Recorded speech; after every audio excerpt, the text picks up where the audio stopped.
Boleh iya, boleh tidak. Kalau yang satu akidah, insya Allah. Karena kalau sudah ke sana kan tempatnya hanya dua, satu tempat susah, satu tempat senang. Kan gitu ya. Ya kalau mau ketemu terus sama-sama dunia sesama di akhirat, ya usahakan satu akidah, keyakinan. Ya, mudah-mudahan berkumpul di dunia, berkumpul di akhirat. Tapi kalau tidak satu akidah, berkumpul di dunia, berpisah di akhirat. Kan itu. Ya.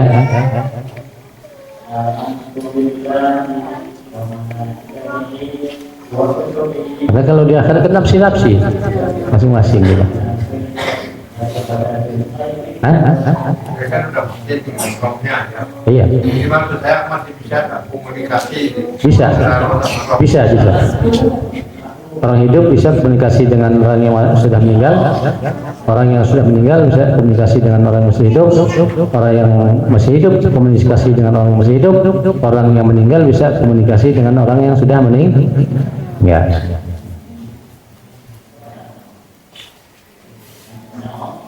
Tapi jangan terlalu pikirkan, Pak ya.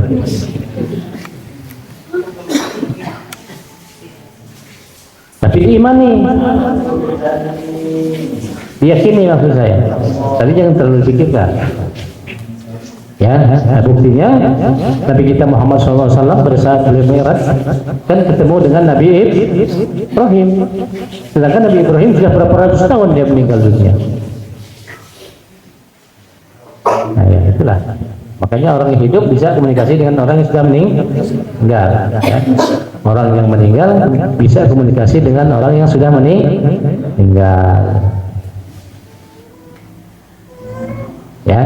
Nah makanya usahakan satu akidah supaya satu tempat maksudnya. Kalau satu tempat kan enak ngobrolnya. Kalau satunya di neraka, satunya surga gimana? Gak bisa ngobrol gitu ya, jauh ya. Makanya agama kita mengajarkan kepada kita kalau kita nikah itu ya harusnya satu akidah ya, jangan lain akidah. Lain akidah kan namanya lain kepercayaan. Sudah ya Pak ya? Ya. Ada lagi? Ya. Nah, itu dulu. Ya, silakan.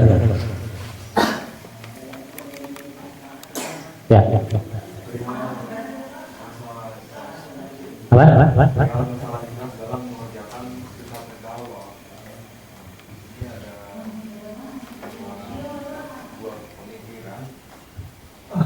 Kita ikhlas dengan sendirinya atau tersiap-siap dengan ikhlas itu?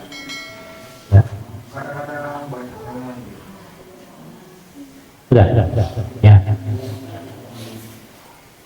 Jadi ikhlas itu ada tingkatan-tingkatannya. Ya. Dia punya 3 tingkatan. Pertama, ikhlasnya orang syariat namanya. Ya. Atau ikhlasnya orang awam. Yang kedua, ikhlasnya orang khusus.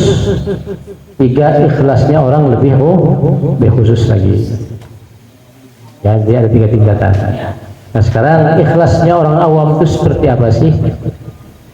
Ikhlasnya orang awam itu kalau dia mengerjakan sholat, dia mengerjakan sholat itu adalah mengerjakan perintah Allah Subhanahu wa Ta'ala dengan maksud untuk mendapatkan pahala dari Allah Subhanahu wa Ta'ala karena dia takut dosa. Kalau dia mati kepengennya masuk surga, takut masuk neraka, itulah ikhlasnya orang awam. Ya, dikerjakan terus menerus sholat itu, dibagus-baguskan oleh dia karena mengerjakan perintah Allah. Tujuannya ya, maksudnya supaya dia itu mendapat pahala dari Allah SWT, karena dia takut dosa. Kalau dikerjakan dia dosa. Kalau dia takut dosa, maka kerjakanlah sholat itu. Ya, kalau dia meninggal dunia, tentunya harapan dia masuk surga. Dia takut masuk neraka. Nah, itulah ikhlasnya orang awam namanya. Ya, coba kalau nggak dijanjikan Allah, nggak dikasih pahala, mau nggak ngerjain sholat, nggak dikasih pahala sama Tuhan? Nggak mau, orang dikasih pahala juga mau, apalagi nggak dikasih. Sudah janjikan oleh Allah dikasih pahala, baikan kata Allah, masih nggak mau. Apalagi kalau nggak dijanjikan Allah, nggak dikasih apa-apa. Ya, karena diiming-imingi oleh pahala inilah maka dia rajin sholat. Jadi ikhlas itu karena ingin mendapatkan sesuatu dari Allah SWT. Berarti pamrih itu. Namanya pamrih. Nah, itulah ikhlasnya orang awam itu.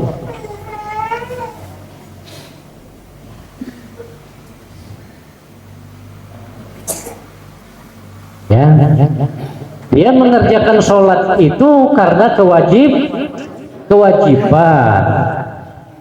bukan kebutuhan, tapi yang penting saya sudah sholat, saya sudah tidak berdosa, diterima atau tidak oleh Tuhan itu terhadap Tuhan lah, urusan saya gitu.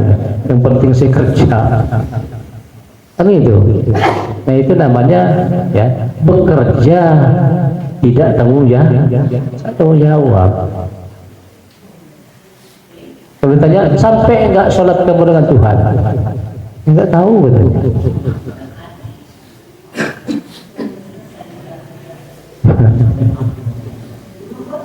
Kita yang ngerjakan, kita enggak tahu sampai apa enggaknya dengan Tuhan.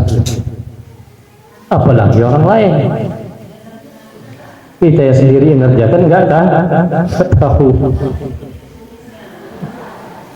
Sekarang kenapa kok enggak tahu? Ditanya, kenapa kok kamu enggak tahu? Sampai enggaknya, karena dia enggak tahu dengan Tuhan, maka enggak nyampe. Kalau dia tahu dengan Tuhan, tahu dia sampai apa enggaknya dengan Tuhan. Kan itu kan? Namanya ini. Saya senang. Video. Saya senang. Ngerti saya kamu terima apa enggak? Saya tahu dengan kamu. Kalau enggak masih ngerti, kenal, menjelaskan dengan jodoh.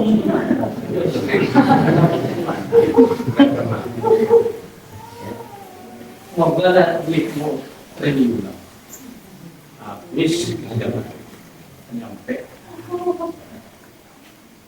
Walaupun tumbuh-tumbuhan dengan saya, kamu kan tidak tahu.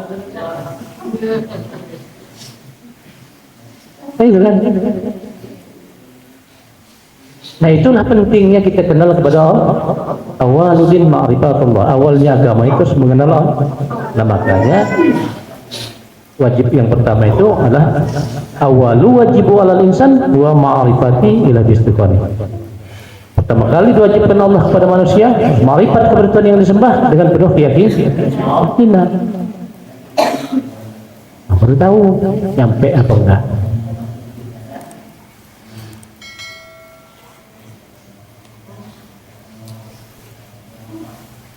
Ya itu ya. Untuk ikhlas yang kedua hanya perbandingan aja ini. Orang yang sudah khusus namanya.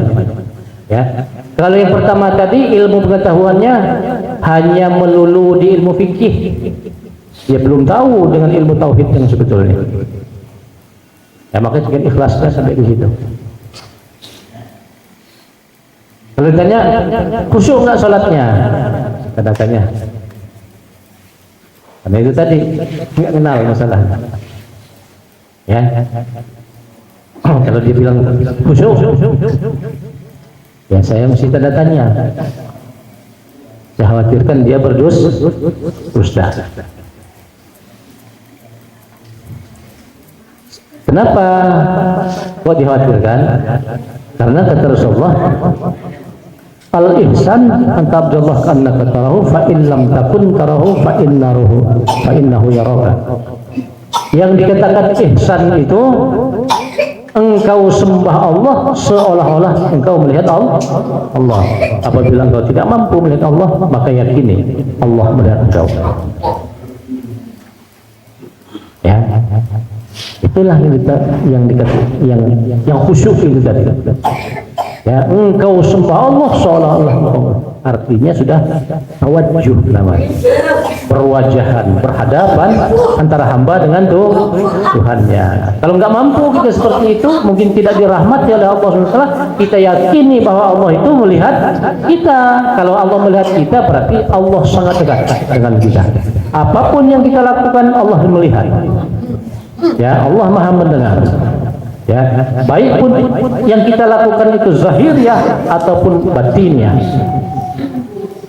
Ya, Allah Maha tahu. Nah, karena kita yakin Allah melihat pekerjaan kita, apa yang kita kerjakan, apa yang kita bicarakan, maka kita selalu memelihara pekerjaan kita, memelihara pembicaraan kita, dipelihara. Ya, dan begitu juga kita sholat. Ya, maka kita betul-betul pelihara sholat kita, jangan sampai lalai.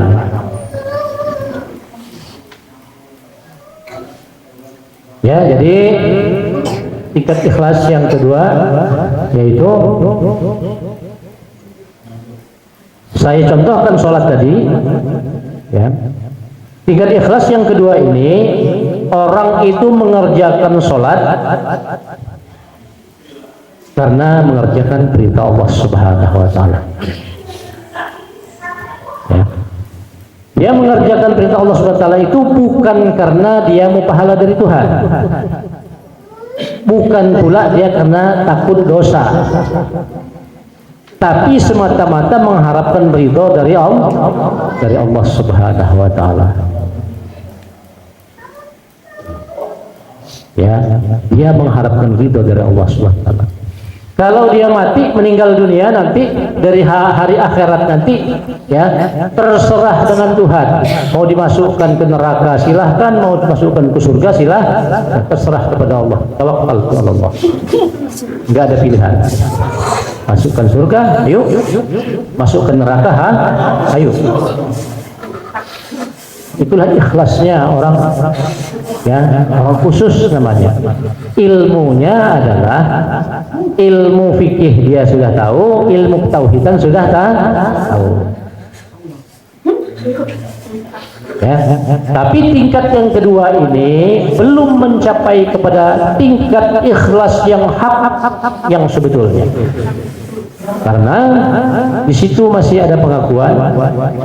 Ya, karena masih ada pengakuan lah, ya, maka belum bisa dimasukkan kepada tingkat ikhlas yang sebetulnya. Ya, nah tingkat ikhlas yang sebenarnya itu adalah di tingkat yang ketiga, yaitu ikhlas yang orang khusus dan lebih khusus lagi. Ilmunya adalah, ya, ilmu fikih dia tahu, ilmu ketauhidan dia tahu, dan ilmu ma'rifat namanya. Itulah ilmu pengetahuan. Ya, syariat, hakikat dan ma'rifat. Ada dia.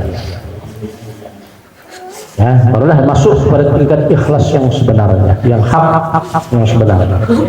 Ya, jadi untuk tingkat ketiga itu, nah, nanti dijelaskan. Kalau sekarang belum ada ilmunya untuk bisa membenarkan. Ilmunya belum ada. Ya, jadi itulah tingkat-tingkat ikhlas. Ya,